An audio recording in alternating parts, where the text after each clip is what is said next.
শাস্ত্রে লিখিত আছে, যদি কেউ দুঃস্বপ্ন দেখে তবে তার কি কর্তব্য?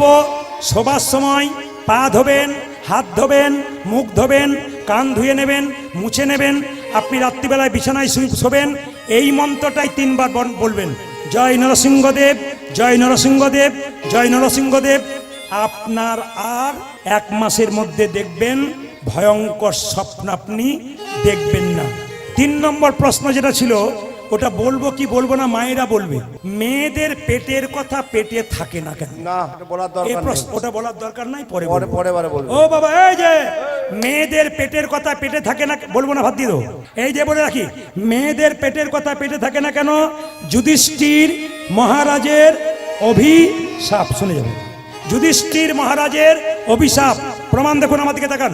অনেক মেয়েরা দেখবেন স্বামী রাত্রিবেলায় বলে, শুনছো একটি কথা বলবো, কাউকে বলো না। তোর মেয়েটিকে বলে, আমি নারদ নাকি পাড়ায় পাড়ায় বলে বেড়াবো, তুমি এমন বলছো, একবার বলেই দেখো তারপর কি করি। মায়েরা যেই না বললো, সকালবেলায় পুকুর ঘাটে যাকে দেখছে তাকে বলছে, একটি কথা আমাদের লোক বলেছে, বলবি না কাউকে, আমি তোকেই বলেই বললাম। স্বামী উঠতে গিয়ে সকালে দেখলো পাড়াময় হয়ে গেছে। অভিশাপটা কার? যুধিষ্ঠির মহারাজের। মহাভারত তাকাবেন কোথায়? কুন্তী কুমারী অবস্থায় দুর্বাসা মুনির চরণ সেবা করেছিল। দুর্বাসা মুনি বলেছিল, কুন্তী তোমাকে আশীর্বাদ দেব। কুন্তী বলল, না, আমার মা শিখিয়ে দিয়েছে কারো সেবা করলে আশীর্বাদ নিতে নাই, দিয়ে যাব। মুনিকে সেবা করলে, সাধুকে সেবা করলে আশীর্বাদ দেয়। কি দেবে তুমি? একটা মন্ত্র তোর কানে কানে বলে দিলাম, এই মন্ত্রটা মুখস্থ করে রাখ।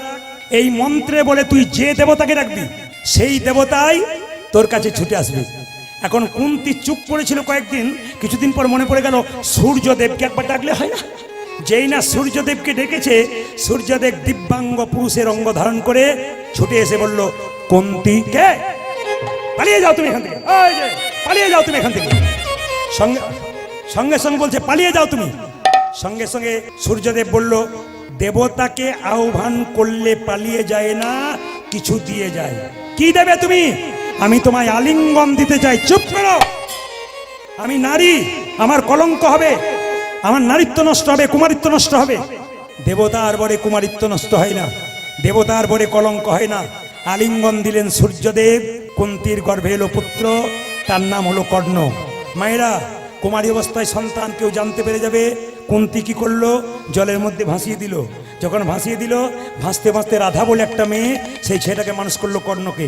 কর্ণ যখন বড় হলো, নদীতে স্নান করছে, একদিন কুন্তী চুপচাপ গিয়ে বলল, কর্ণ, কর্ণ কে? আমি তোর মা। চুপ করো, চুপ করো, তুমি আমার মা নও। আমি তোকে জন্ম দিয়েছি রে, তুই আমার। তাহলে রাধাকে? ও তোকে পালন করেছে, আমি তোকে জন্ম দিয়েছি। কি করে জন্ম দিলে? কি করে বলবো লজ্জার কথা? আমি কুমারী অবস্থায় তোকে জন্ম দিয়েছি, জলে ভাসিয়ে দিয়েছিলাম। মা, কি চাও তুমি? এসেছি শুধু একটা জিনিস চাইতে, সামনে কুরুক্ষেত্রের যুদ্ধ। তুই আমাকে বলে দে, কথা দে, আমার 5-5টা ছেলে যেন বেঁচে থাকে। সঙ্গে সঙ্গে বলে উঠলো, হ্যাঁ, কথা দিলাম তোমার 5টা ছেলে বাঁচবে। যদি কুরুক্ষেত্রের যুদ্ধে আমি অর্জুনকে মেরে ফেলি, তোমার 4টা ছেলে, আমি একটা ছেলে, 5টা হব। আর মা, আমি যদি মরে যাই তবে তোমার 5টা ছেলেই থাকবে। কুরুক্ষেত্রের যুদ্ধ শুরু হয়ে গেল। কর্ণ রথটা মাটিতে গেঁথে গেল। চিৎকার করে কৃষ্ণ অর্জুনকে বলল, কর্ণকে মারো, কর্ণকে মারো, কর্ণকে মারো। কর্ণকে মারল। কর্ণ মৃত্যুর সঙ্গে মাটিতে ঢলে পড়ল। ছুটে গেল কুন্তী, কর্ণ,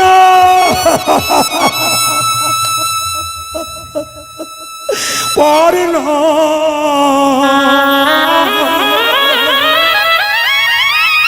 কর্ণ।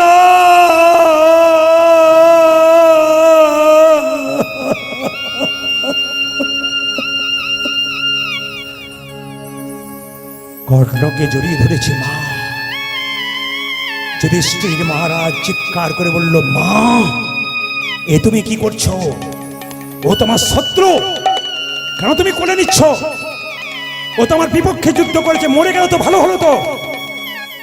কুন্তী কেঁদে কেঁদে বলল, যুধিষ্ঠির, মা হয়ে ভেতরের কথাটা বলতে পারি নাই বাপ।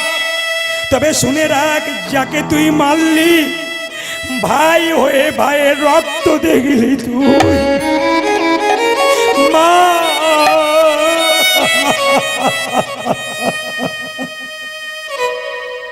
তুমি আগে বলনি কেন মা? আমার দাদা, হ্যাঁ আমি কুমারী অবস্থায় জন্ম দিয়েছিলাম একে, লজ্জায় বলতে পারি নাই।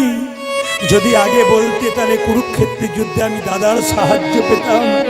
আমার হাতে দাদা। মা, তুমি যখন এত বড় গোপন কথা ভেতরে লুকিয়ে রেখেছিলে, তোমার উদ্দেশ্যে পৃথিবীর প্রত্যেকটি নারীকে অভিশাপ দিলাম। তোমার জন্যে আজ থেকে পৃথিবীর কোনো মায়ের পেটে তাদের ভেতরের কথা থাকবে না, তারা বাহির করে ফেলবে। দোষটা আপনাদের নয়, দোষটা আপনাদের নয়, যুধিষ্ঠির মহারাজের অভিশাপ। অপরের অমঙ্গল কেউ করবেন না, তবে নিজের অমঙ্গল আগে হয়। আবার একটু মহাভারতে যাব, তাকাবেন।